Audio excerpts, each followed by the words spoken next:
ചേച്ചി ഒരു റീചാർജ് ആണ്. ഏതാ സിമ്മ്? ജിയോന്റെ 300. നമ്പർ എടുക്കേ. ആ ഇതാണ്. നിങ്ങളെന്താ ഇടാ? ഞാൻ റീചാർജ് ചെയ്യാൻ പറഞ്ഞപ്പ നമ്പർ അടിച്ചിട്ടുണ്ടേ.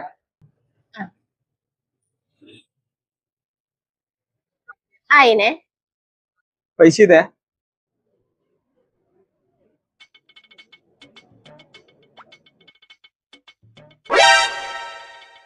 അയാളെടുത്തു.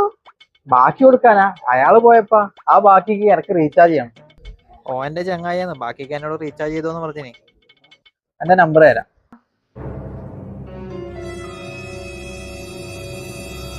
ആയാ ആയിനെ. ശരി ചേച്ചി, നേരത്തെ റീചാർജ് ചെയ്തതിന്റെ ബാക്കി പൈസ വാങ്ങാൻ വിട്ടുപോയി ഞാൻ. ബാക്കി പൈസക്ക് ഞാൻ നിങ്ങളെ ചങ്ങായിക്ക് റീചാർജ് ചെയ്ത് കൊടുത്തല്ല. ചങ്ങായിക്ക് റീചാർജ് ചെയ്ത് കൊടുക്കുന്ന അതെന്റെ ചങ്ങായി ഒന്നല്ല. എന്റെ പൈസ എനിക്ക് ഇപ്പൊ കിട്ടണം.